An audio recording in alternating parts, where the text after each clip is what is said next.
thanks for being here. This is Cyrus Music Zone, and thank you for the support. Today, we're going to talk about some music software, also some software that can help music education if you're teaching or working in studios. That can help.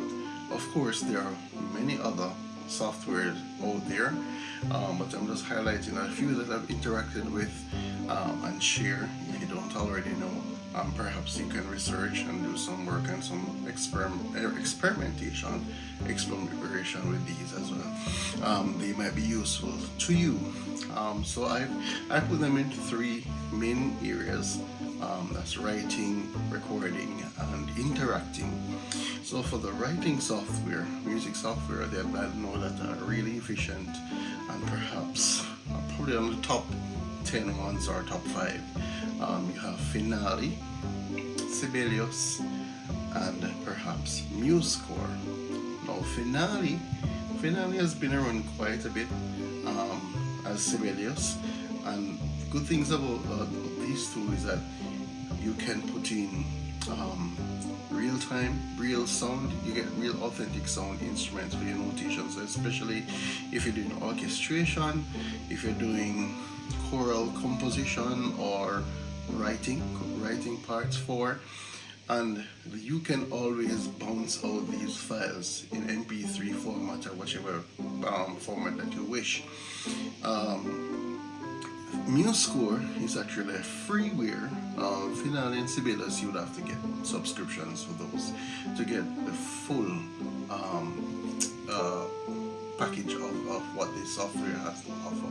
But MuseScore is really on the low-key side, so it's really good for interacting in smaller spaces. If your resources are not that much, then MuseScore is always a good one. They can go to get the same benefits, writing, bounce all the files, but I think those MIDI files, or if you want to record them, but you still have that idea of seeing your work on paper, neatly notated. So those three I would recommend for you to try out. So that's Finale, Sibelius, and MuseScore. There are others out there, perhaps, so we can explore those. Now for the recording software, a lot of people use Logic if you're really on the higher end of technology. Any of the Ableton functions or features, or you may have Fruity Loops. Well, not Fruity Loops, but Mixcraft. Mixcraft is one that I use a lot. I find it is very efficient. It really has some cool features.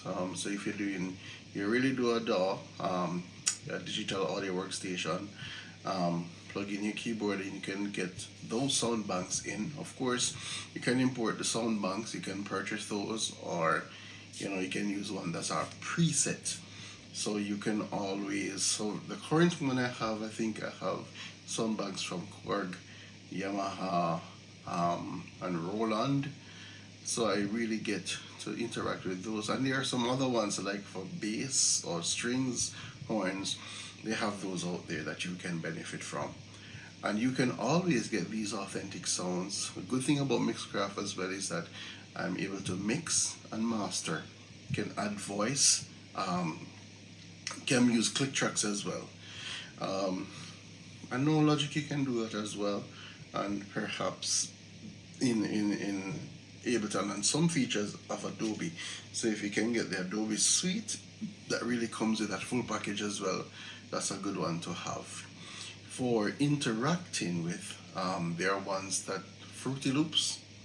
I think there's a free version, but there's a subscription one that gives you real nice benefits. A friend of mine used that one and he has made a lot of tracks using Fruity Loops that have turned out really well. You have GarageBand, those were on iOS, and I think it's available on Android as well. There's BandLab also, and there's also one called Reaper. So Reaper is, I think that's a subscription one as well. But the beauty of that is that you can record and you can pull out. So you can pull out individual things. Let's say, for example, you want a drumless track. So you can record the other stuff. So if you're using like keys, bass, guitar, lead, or synth, and you want to take out the drums, and you can play along with that track, and so vice versa. So if you want to use drums and bass and no keys, you can create that. So Reaper is good for that as well. So you can check that one out. For there's audio. So there's this one called RX8. I think it's the audio editor. Of course, paid for, but I think you have a trial version. And the cool thing about this is that you can plug in any track, any song. If you really want for it to turn into a karaoke or instrumental, you can pull the voice out, or you're going to take out the bass. Anything you want to do. There's some distorted function after that's done, but it's workable. So you can explore that as well for RX8. And yeah, so those are some of the software that are easy to go around. You can explore those, you can use them with their setting. If you're in a school setting, then you can, ask a request from your administrators to get these software within your classroom setting, because they provide a whole lot of support and can make your lessons really easier, especially the writing software and the interacting ones.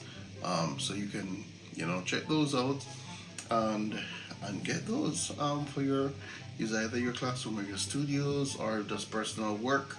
You can do that as well. So that's it for using technology within your teaching or within music education. So see you next time. Wow, good.